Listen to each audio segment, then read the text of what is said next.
tani waa waxa ay galaafatay qumbuliyaddii nukleerka ahayd ee lagu riday Hiroshima dhammaadkii dagaalkii labaad ee adduunka. waxaa la oran karaa waa arrin dhici karta haddii uu qarxo dagaalkii saddexaad, kaasoo aan u ekayn mid fog sida ay qabanaan khubarada dagaalku. dagaal saddexaad oo dunidu wajahdo haddaba waa arrin waqti uun ku xidhan ee aan ahayn ismoodsiisya dhici kara ama aan dhici karin, taasoo ka dhigan in halaagga nukleerku yahay khatar ku soo fool leh dunida haddii lagdanka quwadaha waaweyn uu sii socdo sannadkan 2022. bal aynu si degdega u eegno ciidamada quwadaha ee dunida ishor fadhiya. ruushku waxa uu ku soo daabulay xuduudda Ukraine 100,000 oo ciidan ah iyo hubka waxgumaada noocyadiisa kala duwan. weerarkana waa uu bilaabay. Maraykanka iyo quwadaha galbeedkuna waxa ay ku goodinayaan inay si adag uga jawaabi doonaan Moscow tallaabada ay ku dhiiratay inay ku tirtirto Kiev. soodinta Shiinaha iyo Taiwan xaalku kama khatar yaratan. Shiinuhu waxa uu xirxirtay inuu qabsado jasiiradda Taiwan, balse jawaabtii Maraykanku waxa ay noqotay inuu ku goodiyay inuu nukleer la dhici doono Shiinaha haddii loo baahdo. jasiiradda Korea xaaladdu marba marka ka dambaysa waa ay ka sii xumaanaysaa midda waqooyi ee kaligitalisku maamulo iyo midda koonfureed ee isbahaysiga la leh Maraykanka iyo reer galbeedka, halka aysan qarsan Shiinaha iyo Ruushku inay taageerayaan Kooriyada waqooyi, taasoo madaxdeedu ku goodiso in ay hurin doonto dagaal nukleer oo lagu hoobto. xataa Jabbaan waxa ay qayb ka noqotay dagaal adduuneed oo la filayo, iyadoo oo hore u sii kacday muranka kala dhexeeya Ruushka ee jasiiradda Kuril, halka oo Ruushku ciidan ku soo daabulayo isagoo u diyaar garoobaya duqayn uu u geysto Tokyo. Israel ayaduna joogsan mayso ilaa ay Tehran ka hor istaagto samaysashada qunbuliyadaha nukleerka, halkaas oo Taliban iyo Washington ay isku diyaarinayaan inay weerar soo afjarida ku ekeeyaan Iran. labada quwadood ee dariska waa India iyo Pakistan. colaaddu saacad kasta ayuu qarxi karaa dagaalku. Turkigu asna waxa uu digniin ku bixinayaa inuu quwad ciidan ku ekeeyo Greega, isagoo ka baqaya in Greegu gacanta ku dhigo gantaalada nukleerka ee NATO. taasi waxa ay ka dhigan tahay in ciidamada quwadaha ugu waaweyn dunida iyo dawlado kaleba ay ku firiirsan yihiin furimad dagaal oo saacad walba dagaal ka qarxi karo.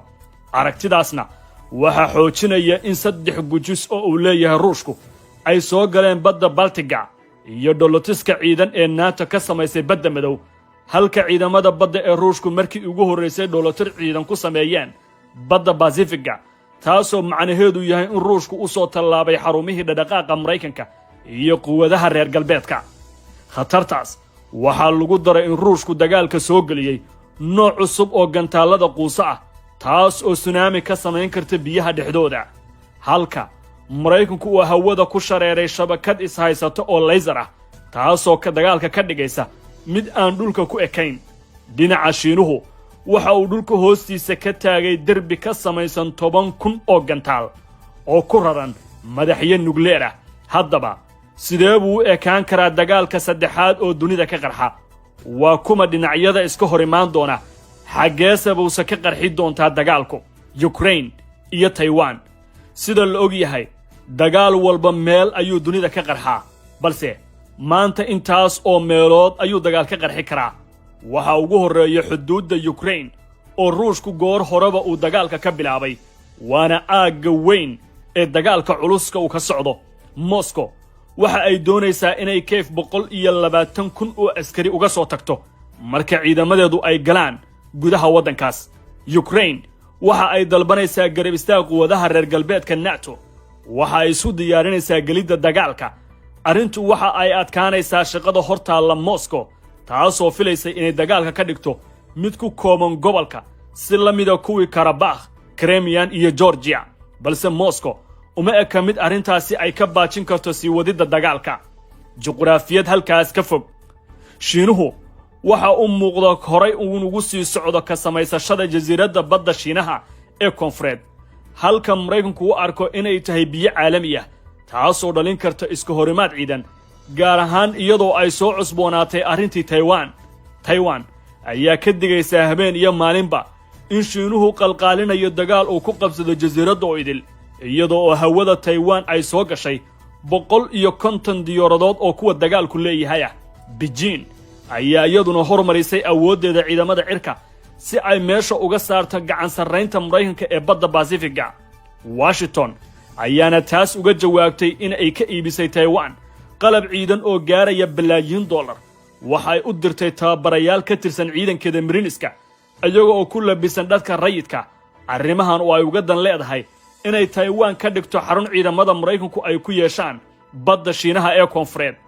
Warbixinadu waxa ay taageerayaan in uu dhow yahay dagaal ka qarxa Taiwan iyada oo Maraykanku halkaasi geeyay maraakiibtiisa dagaalka qaybta qaada nukleerka. Shiinuhu waxa uu isku diyaarinayaa inuu kaga jawaabo hubka waxgumaada ee halista badan. haddii halkaasi iska horimaad ka qarxana Ruushku qayb inuu ka noqonayo shaki kuma jiro isagoo isbahaysi la samaysanaya Shiinaha iyo Kuuriyada Waqooyi kaas oo ka hortagaya isbahaysiga AUKUS ee Maraykanka, Ingiriiska iyo Australia. Dagaalka Taiwan ka qarxa wuxuu saameyn ku yeelanayaa jasiiradda Kuuriyada Waqooyi waxa ay ku guulaysatay inay samaysato gantaalo nukleer ah oo qaaradaha isaga kala goosha.